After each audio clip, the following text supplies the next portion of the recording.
তো বলতেছি দুইটা জিনিস, কথাটা মনোযোগ দিয়ে বোঝেন। দুইটি জিনিস সর্বযুগে মানুষের হেদায়েতের জন্য আল্লাহ তাআলা প্রেরণ করেছেন। একটা হলো রিজালুল্লাহ, বলেন কি? আরেকটা হলো কিতাবুল্লাহ। রিজালুল্লাহ মানে কি? মানে হলো আল্লাহ তাআলা তার পক্ষ থেকে সর্বকালে সর্বযুগে মানুষের হেদায়েত, মানুষকে দিক নির্দেশনা দেওয়ার জন্য আল্লাহ তাআলা তার পক্ষ থেকে মনোনীত ব্যক্তি, মনোনীত পুরুষ আল্লাহ তাআলা এই পৃথিবীতে পাঠিয়েছে। এটাকে বলে রিজাল, মনোনীত পুরুষ, মনোনীত ব্যক্তি। সেই আদম আলাইহিস সালাম থেকে নিয়ে আমাদের নবী সাল্লাল্লাহু আলাইহি ওয়াসাল্লাম, আখিরি পয়গম্বর নবী মুহাম্মদ সাল্লাল্লাহু আলাইহি সাল্লাম, এই উনি পর্যন্ত আল্লাহ তাআলার ওই মনোনীত ব্যক্তি যারা যুগে যুগে কালে কালে মানুষের হেদায়েত এবং কল্যাণের জন্য, দিক নির্দেশনার জন্য, আল্লাহর কাছে ফিরাবার জন্য পাঠিয়েছেন আল্লাহ যাদেরকে, তাদেরকে বলা হয় নবী এবং রাসূল। এরাই রিজাল, এরা আল্লাহর পক্ষ থেকে মনোনীত ব্যক্তি, মনোনীত পুরুষ। আদম থেকে মুহাম্মদ সাল্লাল্লাহু আলাইহি ওয়াসাল্লাম, আমাদের নবী সাল্লাল্লাহু আলাইহি সাল্লামের মাধ্যমে আল্লাহ তাআলা নবুয়তের ধারা, রাসূলের ধারা শেষ করছেন, কিন্তু হেদায়েতের ধারা শেষ করেন না। কথা বুঝছেননি আপনি? নবুয়তের ধারা কি করছেন? শেষ করছেন, কিন্তু হেদায়েতের ধারা কি করেন নাই? শেষ। আল্লাহর ওয়াদা, কিয়ামত পর্যন্ত আমি মনোনীত ব্যক্তি পাঠাবো। আল্লাহ তাআলা নবী এবং রাসূলের পরে মনে করেন আখিরি নবী সাল্লাল্লাহু আলাইহি ওয়াসাল্লাম, তিনি শেষ নবী। নবীজি নিজে বলছেন, আনা খাতামুন নবিয়্যিন লা নবিয়্যা বাদি, আমি আখিরি নবী, আমার পরে আর কোনো নবী নাই। নবীজি উদাহরণ দিয়ে বুঝাইছেন যে মনে করো একটা বিল্ডিং, হাদিসে আছে যে কয়েকটা ভবন বানানো শুরু হয়েছে, ইট গাঁথা শুরু হয়েছে, আদম থেকে শুরু হইয়া একটা একটা করে ইট গাঁথতেছে। ঈসা নবী পর্যন্ত আইসা পুরা বিল্ডিং এর মধ্যে যতটা ইট দরকার সবগুলো ইট গাঁথনি শেষ, ইল্লা মাউদা লাবিনাতিন, কেবল একটি ইটের জায়গা, মনে করেন এই যে এটা সাইজ, একটা ইটের জায়গা শুধু বাকি, আর পুরা ইট গাঁথা গাঁথনি শেষ। তো রাসূলুল্লাহ সাল্লাল্লাহু আলাইহি সাল্লাম বলেন, এই সুন্দর বিল্ডিংটা দেখবার জন্য দলে দলে লোক আসতেছে, সবাই দেখে চমৎকার, খুব সুন্দর হয়েছে, কিন্তু সবাই একটা কথা বলে বলে যায় যে এই একটা ইটের জায়গা, এটা কেন খালি, এই ইটটা লাগাচ্ছে না কেন? হাল্লা ওয়াদাআতিল লাবিনা, আহা যদি এই ইটটাও লাগাই দিত তাহলে তো বিল্ডিংটা পূর্ণই হয়ে যেত। আল্লাহর নবী সাল্লাল্লাহু আলাইহি ওয়াসাল্লাম তিনি বলেন, আমি মুহাম্মদ আসলাম, শেষ ইটটাও লেগে গেল। আনাল লাবিনা, আখিরি ইট আমি মুহাম্মদ, আমি সেই ইট যেটার অপেক্ষায় ছিল সবাই, যে এই ইটটা লাগাচ্ছে না কেন, এই ইটটা লাগাচ্ছে না কেন, এই ইট। নবীজি বলেন, আমি আসলাম, সেই ইটটা লাগানো হয়ে গেল, আমি হলাম আখিরি ইট, আমি শেষ নবী, আমার দ্বারা নবুয়তের বিল্ডিং, রিসালতের বিল্ডিং শেষ হয়ে গেল। কিন্তু আল্লাহ তাআলা নবীকে এবার সাল্লাল্লাহু আলাইহি সাল্লাম, ওনাকে এবার জিজ্ঞেস করেন, হে আল্লাহর রাসূল, আপনি তো আখিরি নবী, চলে যাবেন, কিন্তু এরপরে কিয়ামত পর্যন্ত আপনার উম্মত আসবে, মানুষ আসবে পৃথিবীতে, তো এবার তাদের হেদায়েত, তাদের দিক নির্দেশনা কিভাবে হবে? আল্লাহর নবী সাল্লাল্লাহু আলাইহি ওয়াসাল্লাম বলেন, আল উলামাউ ওয়ারাসাতুল আমবিয়া, সর্বযুগে আল্লাহ তাআলা উলামায়ে কেরাম বানাবেন, তৈরি করবেন, আর সেই উলামায়ে কেরাম হবে এখন থেকে নিয়ে কিয়ামত পর্যন্ত নবীদের ওয়ারিস। নবীদের পরে নবুয়তের এই মারকাজে জিম্মাদারি আদায় করবেন উলামায়ে কেরাম। তারা নবী হবে না, তারা রাসূল হবে না, কিন্তু তারা ওই মানুষকে হেদায়েতের, রাহনুমাইর, দিক নির্দেশনার দায়িত্বটা যথারীতি পালন করুন, যথারীতি পালন। কোরআনুল কারীমের মধ্যে আছে একটা কথা, শুধু বুঝেন, কোরআনে আছে, আল্লাহু ইয়াসতাফি মিনাল মালাইকাতি রুসুলান ওয়া মিনান নাস। উলামায়ে কেরাম তো ভালো বুঝবে, আপনারা মোটামুটি বুঝবেন, একটা শব্দ আছে এখানে, আল্লাহু ইয়াসতাফি। ইয়াসতাফি আমাদের নবীকে বলেন নবী মুস্তাফা, কয় কিনা বলেন তো? এই মুস্তাফা এই শব্দের অর্থ হলো নির্বাচিত, মানে আল্লাহর পক্ষ থেকে যিনি মনোনীত, আল্লাহর পক্ষ থেকে যিনি নির্বাচিত। এই শব্দটা আরবি শব্দ মুস্তাফা। এটার ব্যাকরণে আপনার শব্দ আরেকটা হলো ইয়াসতাফি। তো আল্লাহ বলেন মানুষদের মধ্য থেকে কারা কারা রসুল হবে, কারা কারা নবী হবে, এটা আমি আল্লাহ নির্বাচিত করি। তাহলে নবী নির্বাচন করে কে? রসুল নির্বাচন করে কে? আদমকে নির্বাচন করেছেন কে? নূহকে নির্বাচন করেছেন কে? আখিরি নবীকে নির্বাচন করেছেন কে? আল্লাহ বলেন হুবহু।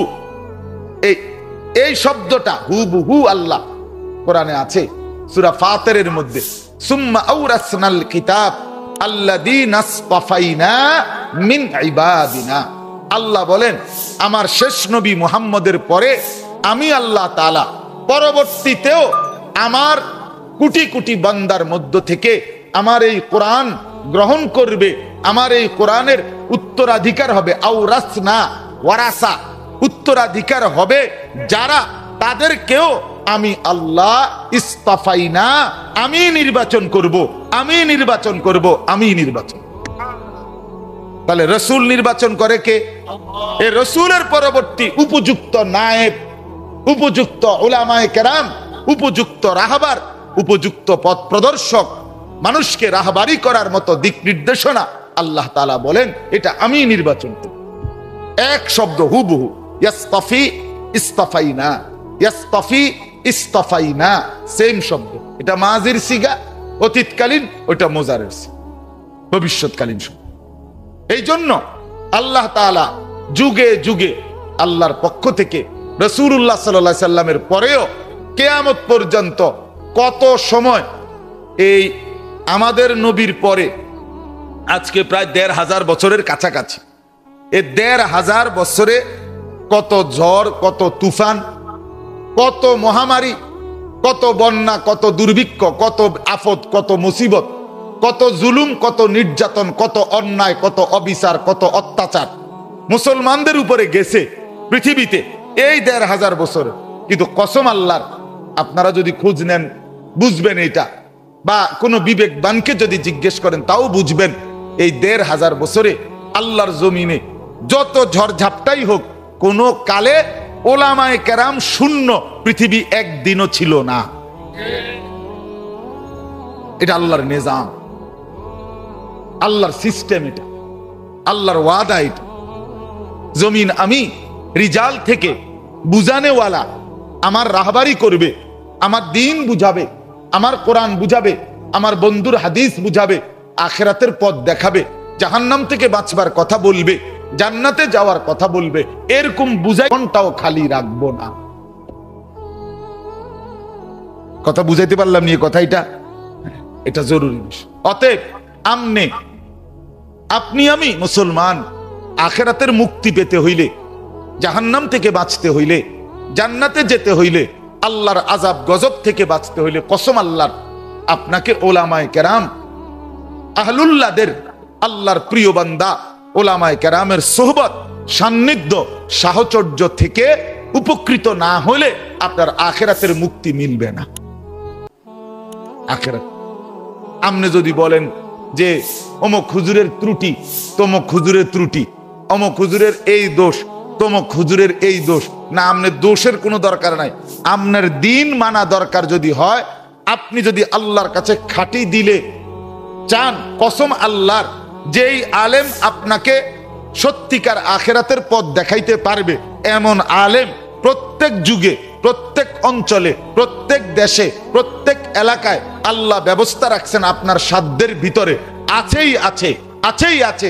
আপনি দিল থেকে চান, আল্লাহ আপনার জন্য কুদরতি ইন্তজাম করবেনই করবেন, করবেনই করবেন, কোনো সন্দেহ, কোনো সন্দেহ। এই বাজারে ভেজালে ভরা, বর্তমান বাজার সব পণ্যের মধ্যে ভেজাল আছে, কিন্তু এই ভেজালের পণ্যের ভিতরও প্রত্যেক অঞ্চলে, প্রত্যেক এলাকায়, প্রত্যেক উপজেলায়, প্রত্যেক ইউনিয়নেও ১ নাম্বার মাল, পিওর মালও আছে। আছে কিনা বলেন না কেন? একটু কষ্ট করতে হবে আর কি, একটু বেশি পরিশ্রম করে খুঁজে নিতে হবে। এর দূরানি মেহনতটা একটু বাড়াই তুই, আরে পিওর আছে, পিওর ছাড়া, খাঁটি ছাড়া, আসল ছাড়া জমিন টিকবে না। কথা বোঝেন নাই আপনি? সব বাটফার, সব সিটার, সব 2 নম্বর, সব লাইনের সবাই কসম আল্লাহর, তাইলে সূর্য উঠবে না, চাঁদ উঠবে না, রোদ উঠবে না, বৃষ্টি হবে না, আসমান থাকবে না, জমিন থাকবে না। রাসূলুল্লাহ সাল্লাল্লাহু আলাইহি সাল্লামের হাদিস, স্পষ্ট হাদিস আছে, নবী সাল্লাল্লাহু আলাইহি সাল্লাম বলেন কিয়ামত সংগঠিত হবে কাদের উপরে? কিয়ামত সংগঠিত হবে, রাসূলুল্লাহ বলেন লা তাকুমুস সাআতু ইল্লা আলা শিরারিল খালক। জমিনের সব যখন একবারে নিকৃষ্ট হয়ে যাবে, সবাই পাপী, সবাই অসভ্য, সবাই চরিত্রহীন, এভাবে যখন সব হয়ে যাবে, আল্লাহ রাসূল বলছে তখন আর পৃথিবী থাকবে না। আল্লাহ বলবে ইসরাফিল দে ফুঁদে, আর রাখবো। তাইলে বন্ধু আমার, যদি সূর্য উঠে, চাঁদ উঠে, যদি দেখি মাথার উপরে আসমান এখনো আছে, যদি দেখি পায়ের নিচে জমিন এখনো আছে, যদি দেখি আলো হয়, যদি দেখি অন্ধকার হয়, তাহলে বুঝতে হবে সৎ, যোগ্য, নির্ধারিত, নির্বাচিত, উপযুক্ত আলেমে দিন আল্লাহর জমিনে এখনো আছে। আছে কিনা বলেন না কেন? আপনাকে কষ্ট করতে হবে। আপনি ওই সাদওয়ানে বইয়া বিড়ি খাইতে খাইতে, না ভালো মানুষ করতে, ফাজিল কোথাকার, বা কি ভালো মানুষ করতে, বিড়ি খাই না বেটা, তুমি ভালো মানুষ কি টোয়াও? কথা বলেন না কেন? তুমি তো 1 নম্বর ফাজিল। তুমি চা দোকানে বইয়া নি ভালো মানুষ টোয়াও, তো তুমি কো ভালো মানুষ নাই, কি ভালো? কথা বলেন না কেন? হ্যাঁ, গালি গালাজ করে যে সে যে ভালো মানুষ না, এটা তো আপনি বুঝছে, তো আপনি দেন কেন গালি? টেলিভিশনে নর্তকীর নাচ দেখলে, নাচ গান দেখলে তারে ভালো মানুষ কয় না, এটা আপনি বুঝছেন না, তো আপনি দেখেন কেন? আপনি ছেড়ে দেন, এটাই তো ভালো মানুষ। না করতে ভালো মানুষই তো দেখি না, বেহেশতে যাইব কেটা লোকে তো দেখি না। আরে ফেরেশতারা একটা ফেসে পড়ে রয়েছে, বেহেশতে লই আসে। হ্যাঁ না, ফেরেশতারও তো একটা টেনশন আছে, লোকে তো নাই, এবারেই শেষ। এই নিয়ে হয়তো বেহেশতে যাওই না, শেষ লোকটা, উনি মরে গেলে আর বেহেশতে যাওই না লোক না। না, আমনের থেকে ভালো লোক কোটি কোটি লক্ষ লক্ষ এই জমিনে আছে, সেজদাওয়ালা বান্দা আছে, আল্লাহর গোলামি করে নেওয়ালা বান্দা আছে কিনা বলেন না? রাত গভীরে তাহাজ্জুদ পড়ে, চোখের পানিতে বিছনা ভাসায়, নামাজের মুসল্লা ভাসায়, এমন মুসলমান আজও পৃথিবীতে কোটি কোটি আছে। এই পৃথিবীতে এখনো মুজাহিদ আছে, এই পৃথিবীতে এখনো আল্লাহর রাস্তায় জানবাজ সৈনিক আছে, এই পৃথিবীতে আল্লাহর জন্য জীবন উৎসর্গ করার মতো মনোবল সম্পূর্ণ লাখো কোটি বান্দা, ইমানদার মুসলমান এখনো আছে, ছিল, থাকবে ইনশাআল্লাহ। 5 ওয়াক্ত নামাজকে পছন্দ করো না? আমার ছেলেরা, তোমরা সারাক্ষণ মোবাইলে উলঙ্গ ছবি, নাচ গান, সারা রাত জিনা ব্যভিচারের দৃশ্য দেখেই মজা পাচ্ছ। রাস্তার মেয়ে তোমাদের কারণে নিরাপদ না, মানুষের বোন, মানুষের কন্যা, মানুষের বিবি, কেউ তোমাদের টিটকারির সামনে, তোমাদের রাক্ষসের মতো চেয়ে থাকার সামনে নিরাপদ না। আজ মুসলমান ভাইয়ের কারণে মুসলমান বোন হাঁটতে পারে না, মুসলমানের ভাইয়ের কারণে মুসলমানের মা হাঁটতে পারে না, মুসলমানের স্ত্রী হাঁটতে পারে না। 2 পাশ দিয়া রাস্তায় রাক্ষসের মতো, জানোয়ারের মতো বড় বড় চোখ নিয়া তাকাইয়া উপভোগ করে। এত অসভ্য, এত নোংরা হলে এই মানুষগুলোকে কেমনে বাতিল ভয় পাবে? আমাদেরকে ভয় পারে না। এই কারণে আমরা যদি সেজদাওয়ালা হইতাম, কসম আল্লাহর, আল্লাহর কসম, সারা পৃথিবীর বেঈমান আমাদের ভয়ে কাঁপত। একটা উদাহরণ দেই, মিশর বিজয়ের সময় রাসূলুল্লাহ সাল্লাল্লাহু আলাইহি সাল্লামের একজন সাহাবীর নাম ছিল সাইয়্যিদুনা আমর ইবনুল আস রাদিয়াল্লাহু তাআলা আনহু। ইসলামের ইতিহাসের একজন বিখ্যাত সাহাবী নবীজির, এবং বহু অঞ্চল বিজয় করছিলেন তিনি। তো একবার উনি এক যুদ্ধের রওনা দিচ্ছিলেন, তখন খ্রিস্টানরা কৌশল করে একটা বড় বাজার এলাকা দিয়া ওই অঞ্চলে যাইতে হবে যুদ্ধের ময়দানে। তো খ্রিস্টানরা তাদের সুন্দরী রূপসী নারী মেয়েদেরকে সাজায়া গুজায়া এই রাস্তার 2 পাশে দাঁড় করাইছে। এটা সরাসরি আমরা কিতাবে, আরবি কিতাবে পড়ছি। দুই পাশে দাঁড় করাইছে, দুই পাশে দাঁড় করাইয়া বলছে, তোরা যেই পুরুষটাই মুসলমান তোদের দিকে তাকাবে, তোরা তোদের রূপ দিয়া যেভাবেই পারো তারে টাইনে এক সাইড কইরা তার সাথে যেভাবে হোক অপকর্ম জিনা ব্যভিচারে লিপ্ত করায় দিবা, তাইলে মুসলমানের শক্তি দুর্বল হয়ে যাবে। মুসলমানের সেনাপতি আমর ইবনুল আস রাদিয়াল্লাহু তাআলা আনহুর কানে এই কথাটা পৌঁছে গুপ্তচর আইসা বলছে যে খ্রিস্টানরা কৌশল হিসাবে দুই পাশে তাদের নারীদেরকে মেয়েদেরকে সাজায়া গুজায়া দাঁড় করায় রাখছে। কসম আল্লাহর, আমরা কিতাবে পড়ছি, আহা রাসূলুল্লাহর এই সাহাবী সেনাপতি ওই বাজার আসবার আগে আগেই সাহাবায়ে কেরাম সেনাবাহিনীর উদ্দেশ্যে একটা শুধু আয়াত কোরআনের বলছে, কুল্লিল মুমিনিনা ইয়াগুদ্দু মিন আবসারিহিম, হে মুমিনরা সবাই চোখ নিচের দিকে নামিয়ে রাখো। এই আয়াতটা পড়ছে, এরপরে বলছে চলো আবার রওনা দাও।